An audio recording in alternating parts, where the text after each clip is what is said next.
I am going to speak about my handout, which, if you haven't gotten, is here.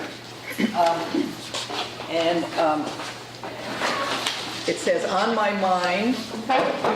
So there are lots of little things that came into my mind, and I decided I would just throw them all out today. Including, at the bottom, is what is in front of you, which of course you do not have to do, as it is, but it's a sea of white with these green sort of hidden shapes, and that would be one little part of the exercise. But let me just first mention the things at the top. I only have 2 or 3 copies of this, and some of you have probably seen this a long time ago, 2 or 3 years ago. The opinionator, James McMullen, about ellipses, and in that I love ellipses myself, and I can tell he does. I came upon this as I was preparing for today, and it's a wonderful thing. Unfortunately, it doesn't have you can go on the website, look it up. I only, as I say, only have 3 or something, but you can look at it if you wish. And I took one little thing out of it, but it doesn't have the illustrations that he speaks of. Chardin, I can't remember who else. But I took one little phrase out, which was, "Once you tune into ellipses, you will begin to see them everywhere. The ellipse is important because it exists in so many places as an actual shape, and because it is varied in so many forms that we are likely to draw." All true. And if you sort of think about this, maybe you'll come to love the ellipse as much. And it goes on where he talks about also using a whole gesture. I think he compares it to golf and tennis and playing with let your hand and wrist move autonomously, engaging your fine motor skills. In this hand-eye coordination, drawing is an athletic activity that benefits from practice like golf or tennis.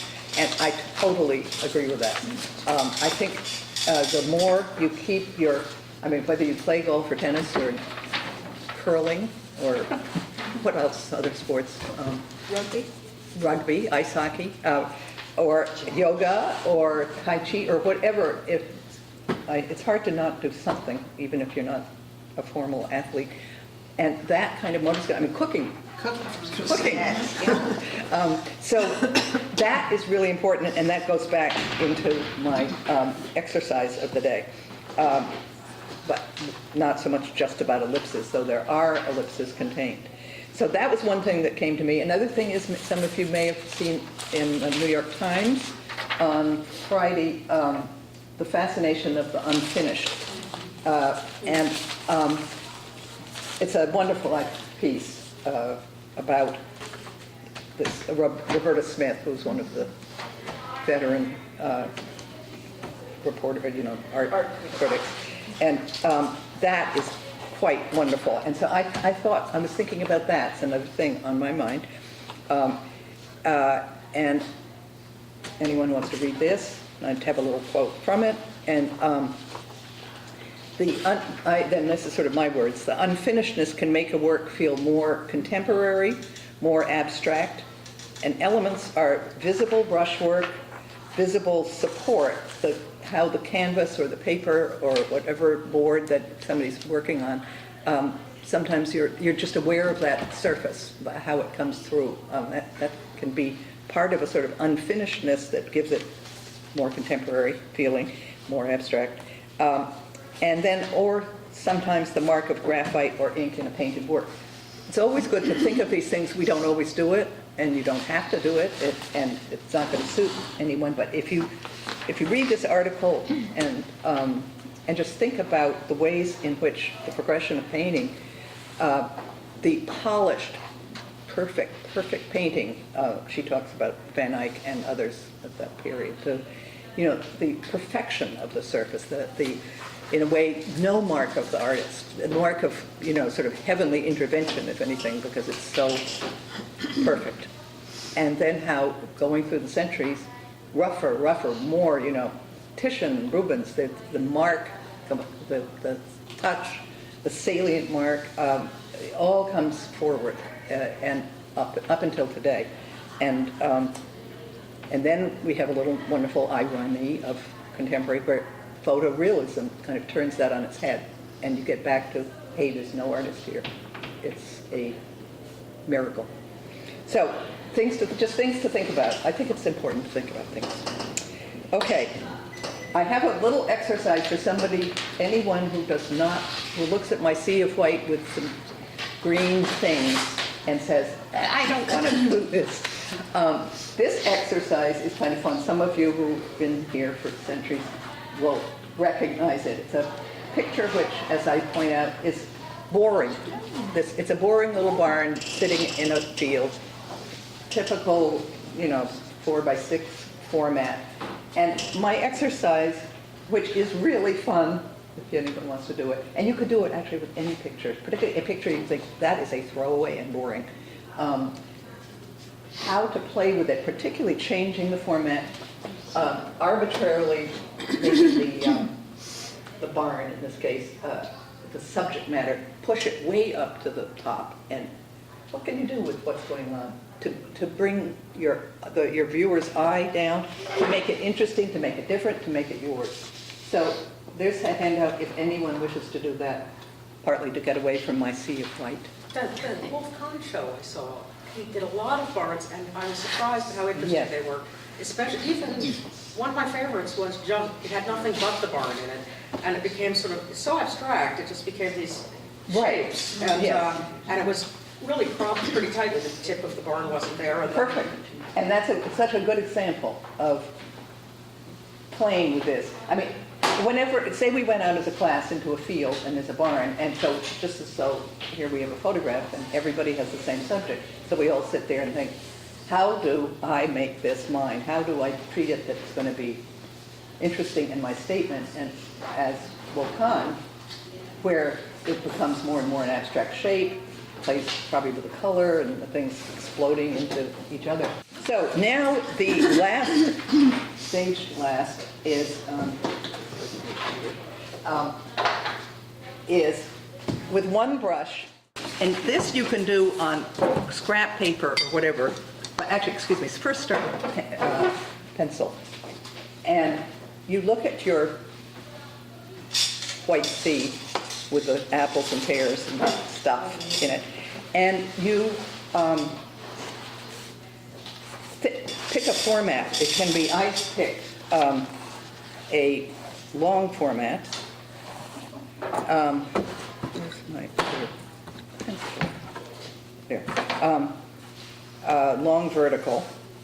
And this is back to the physical. This is your exercise. This is your tennis or your, what was the one? Rugby for the day.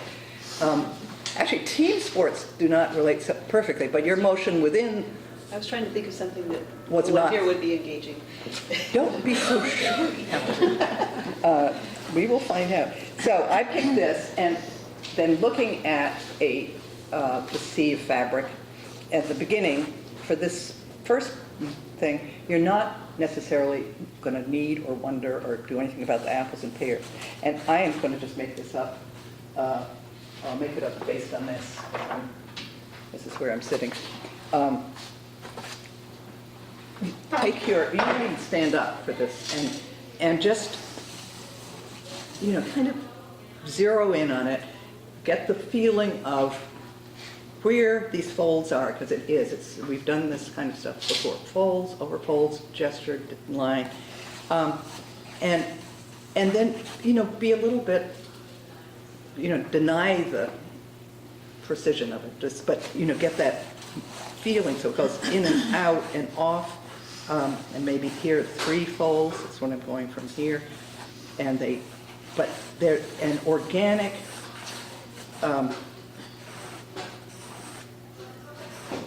natural. Anytime you do a curve like this too, you can get a perfect French curve just because you use the whole thing, where you're not if you're like this. And then you might emphasize some parts, because then as you see them on the paper, they make a lot of sense to you, and they are relating to those folds. You may eventually eliminate some. Going off your sketch can help, and again, you can just do it on a piece of scrap.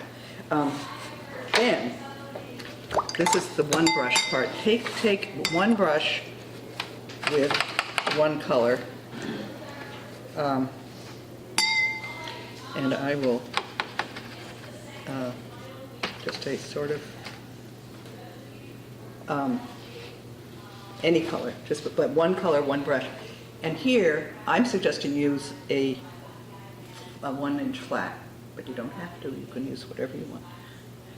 And here, where you see, you're going to see, because of the folds of the fabric, there are places where they, I guess, call them shadows and drapery folding, that stuff. But so you're picking up on